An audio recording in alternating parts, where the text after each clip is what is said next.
is 2025, where sidewalks are bedrooms and mental illness walks alone. Tents stretch for miles, filled with pain, addiction, and silence. This isn't just homelessness, it's collapse. And if you think it's not your problem, you haven't seen this. Welcome to Globe Path Travel Documentary. This is not a travel guide. This is a descent into Texas's homeless hell, 2025, where sidewalks are bedrooms, where tents stretch under highways like scars, where mental illness walks alone, untreated and unseen, where women sleep with one eye open, praying they survive the night, where addiction isn't a choice, it's a coping mechanism, and where the system doesn't just fail people, it erases them.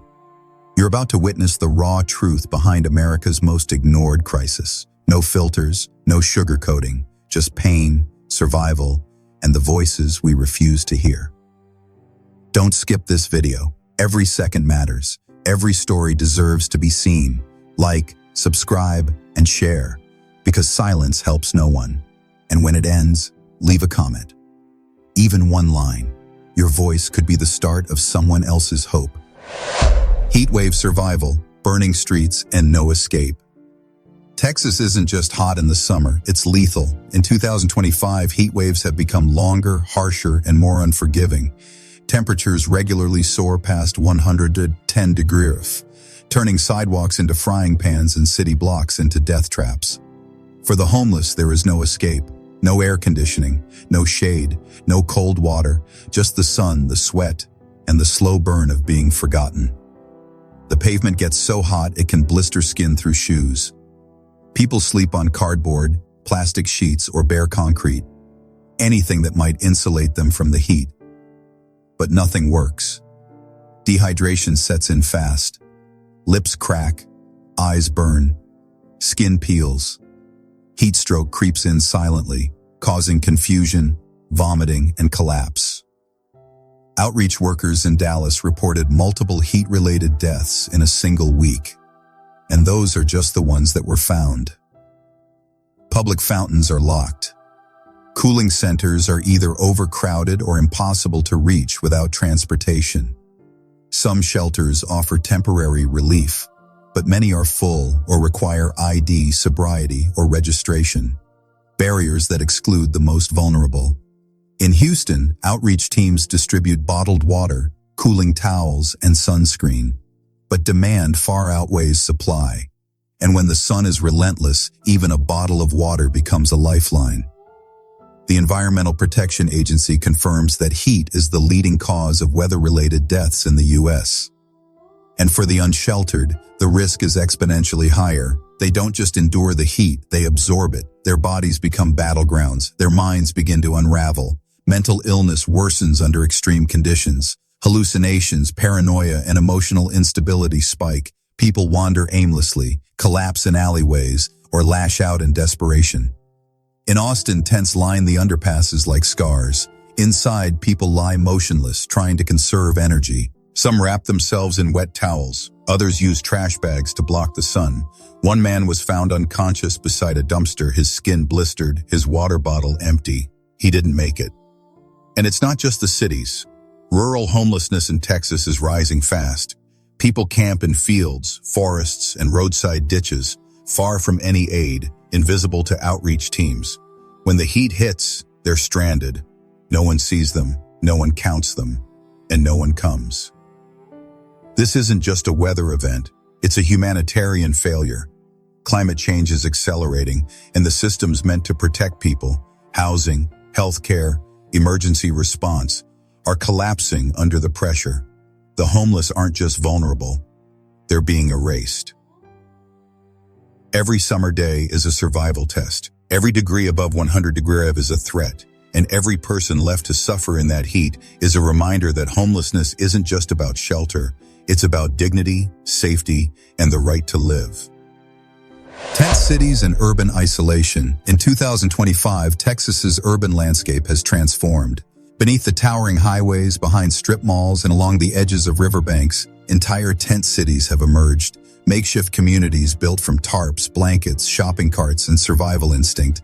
These aren't temporary shelters, they're homes, they're neighborhoods, they're the last refuge for thousands who've been pushed out of housing, out of shelters, and out of sight.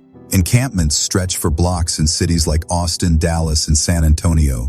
Some resemble organized grids with shared cooking areas, donated supplies, and informal leadership.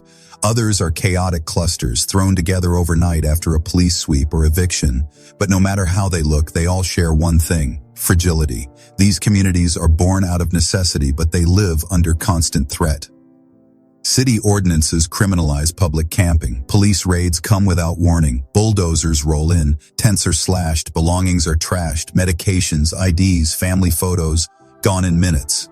Residents scatter, forced to rebuild elsewhere, often with nothing but trauma and exhaustion.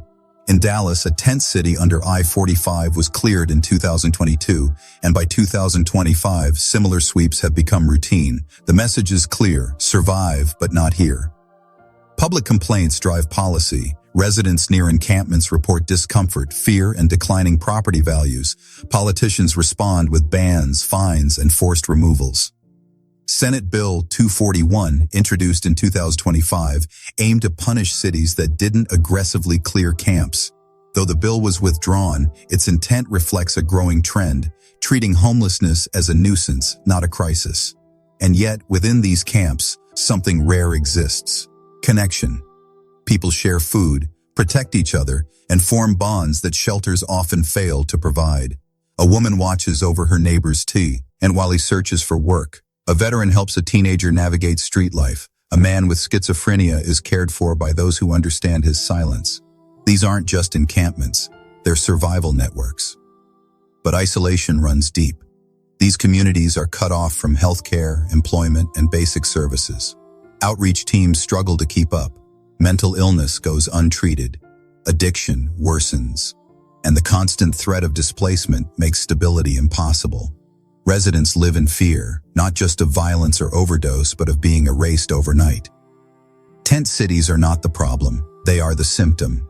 A symptom of failed housing policy, broken mental health systems, and a society that criminalizes poverty. And until we address the root causes, these camps will keep growing, under bridges, behind stores, and in the shadows of prosperity. The working homeless, paychecks without shelter. In the heart of Texas's booming economy, a brutal contradiction unfolds daily. Thousands of people clock into work, earn paychecks, and still sleep in cars. They serve coffee, stock shelves, deliver groceries, and clean offices, then retreat to parking lots, alleyways, or 24-hour gyms to rest. These are the working homeless, employees by day, survivalists by night. Texas boasts job growth, rising GDP, and corporate expansion. But behind the numbers lies a truth too uncomfortable for headlines. Wages haven't kept pace with rent. In cities like Austin and Dallas, the average rent for a one-bedroom apartment exceeds $1,500. Meanwhile, minimum wage remains stuck at $7.25 per hour. Even full-time workers earning $12 or $15 an hour can't afford stable housing. The math doesn't work, and the consequences are devastating. People sleep in their cars, hiding from police and security guards. They park near gyms or big box stores, hoping to blend in. Some shower before work in locker rooms. Others use public restrooms to freshen up. They keep uniforms clean, smiles ready, and stories vague. Coworkers rarely know. Managers don't ask. The performance is constant, pretending everything's fine while living in crisis. Many are single parents, juggling shifts in childcare while navigating homelessness. Others are seniors, forced back into the workforce after retirement savings ran dry. Some are college students, attending classes by day and sleeping in borrowed vehicles by night. Their homelessness is invisible, but their exhaustion is not. The emotional toll is immense. There's no privacy, no safety, no space to breathe. Every day is a balancing act, between professionalism and panic, between earning and enduring. Mental health suffers, relationships strain, and the dream of stability fades with every paycheck that disappears into gas, food, and temporary shelter. Texas's economic success hides this reality. Politicians tout job creation, but ignore housing inflation. Developers build luxury condos while shelters overflow. The working homeless fall through the cracks, too functional for emergency aid, too poor for market housing, and too exhausted to keep fighting. This isn't just a housing issue, it's a moral one. A system that allows full-time workers to live in cars is broken. And until wages rise, housing becomes accessible, and support systems adapt, the working homeless will continue to live double lives, serving society while being abandoned by it. They are not lazy, they are not lost. They are doing everything right and still losing. Criminalization of poverty, fines, arrests, and harassment. In Texas 2025, poverty isn't just a struggle, it's a crime. Across cities like Austin, Dallas, and El Paso, laws have turned basic survival into illegal behavior, sitting on sidewalks, sleeping in public parks, asking for help. These acts, rooted in desperation, are now punishable by fines, citations, and even jail time. Police patrols target encampments with military precision. Tents are slashed, belongings are seized, people are told to move along, even when they have nowhere to go. In some cities, repeat violations lead to arrest.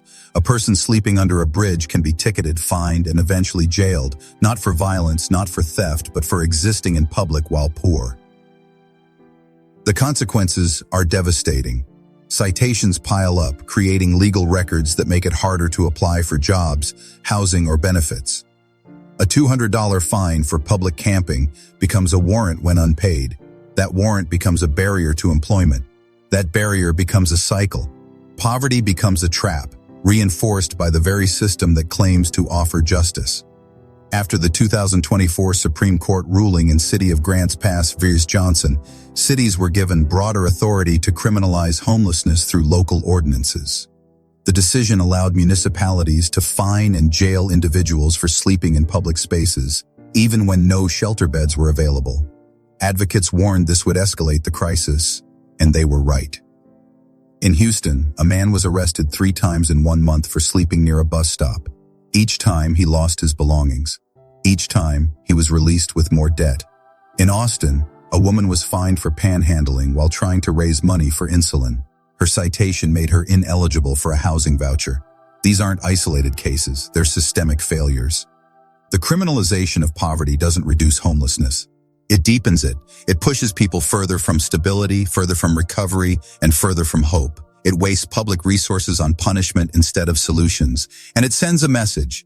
If you're poor, you're not just unwanted, you're unlawful. This approach is not only ineffective, it's inhumane. It punishes people for surviving. It treats trauma with handcuffs, and it turns sidewalks into courtrooms. Until laws change and compassion replaces criminal codes, poverty will remain a sentence served in silence. On the streets, in jail cells, and in the shadows of a system built to exclude. Faith, hope, and street resilience. In the heart of Texas's urban chaos, where concrete meets crisis, something quietly powerful endures. Faith. Not just religious belief, but emotional strength, communal trust, and the stubborn hope that tomorrow might be better. Amid encampments and alleyways, churches open their doors, not just for prayer, but for meals, warmth, and dignity. Volunteers arrive with blankets, bottled water, and kind words. These small gestures become lifelines. They remind people that they're not invisible. On the streets, bonds form quickly. People look out for each other. They share food, guard belongings, and warn each other of danger. In a world that often turns its back, they build their own systems of care. It's not organized charity. It's grassroots humanity. Some find strength in scripture, others in music, memories, or the simple act of surviving one more night.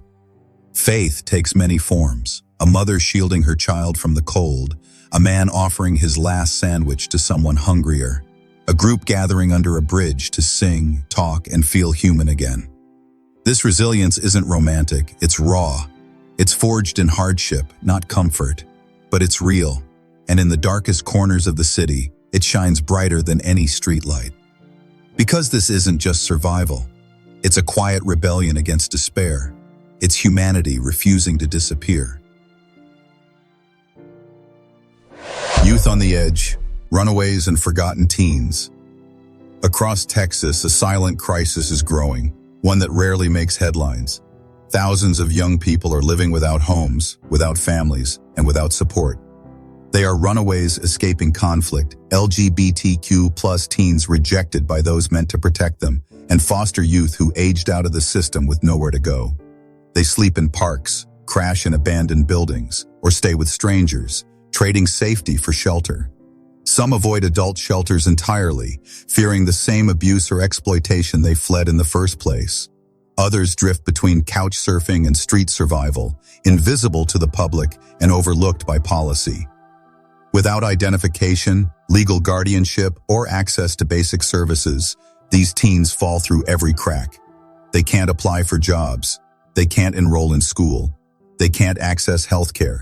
And without intervention, their trauma deepens, turning short-term instability into long-term harm. According to the Texas Network of Youth Services, over 93,000 students were identified as homeless in a single school year, with nearly 15% living without a parent or guardian. These numbers don't just reflect hardship, they reveal a system failing its most vulnerable. In the Permian Basin, recent reports show a rise in teen runaways, many of whom are targeted by predators or pulled into dangerous situations. Early intervention programs like multisystemic therapy are working to rebuild family bonds and prevent youth from disappearing, but resources remain limited, and the need is overwhelming. These teens aren't just statistics. They're artists, students, dreamers. Their trauma is fresh, their future is fragile, and unless we act, they'll remain unseen, living on the edge of a society that was supposed to protect them. In every shadowed alley, behind every forgotten face, there's a story that deserves to be here. If this documentary moved you, challenged you, or opened your eyes, don't let it end here. Like the video to support this mission, subscribe to the channel to stay connected with stories that matter. And comment below. Your voice helps build a community of empathy, awareness, and change. Together we can turn silence into action,